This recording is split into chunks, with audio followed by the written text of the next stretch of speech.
ग्वालियर में कांग्रेस नेता दर्शन सिंह की चौथी पुण्यतिथि पर शहर में कई जगह कांग्रेस नेताओं ने श्रद्धांजलि दी। दर्शन सिंह के बेटे और यूथ कांग्रेस के राष्ट्रीय सचिव मितेंद्र दर्शन सिंह ने अपने गृहग्राम जडेरुआ में गरीब बस्तियों में जाकर भोजन वितरण किया और पिता को श्रद्धा सुमन अर्पित किए। उन्होंने कहा कि उनके पिता कांग्रेस के सच्चे सिपाही थे।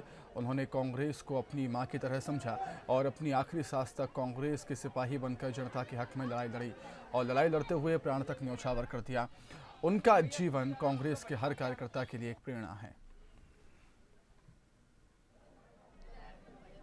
मेरे पूज्य पिताजी ने सदैव पार्टी को अपनी मां की तरह सेवा की।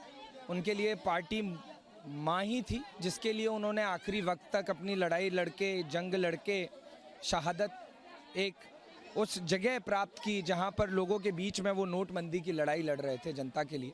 और आज मैंने वही प्रयास अपने उनके और अपने खुद के गांव में आके सभी वर्ग के बीच में, सभी बच्चों के बीच में एक भोग वितरण हम लोगों ने मिलके किया।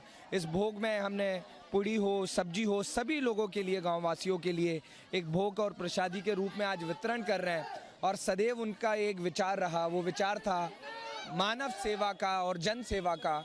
और उसी रास्ते के प्रति मैं अपने कदम पग पग उस रास्ते पे लेके जा रहा हूँ, जहाँ उनके उस विचारों को ऊंचाइयाँ दे सकूँ और उनके कार्य को एक भाव दे सकूँ। उसी भाव से मैं हर एक कार्य को रूप दे रहा हूँ। यही मेरा प्रयास है अपने पूज्य पिताजी के लिए कार्य करना।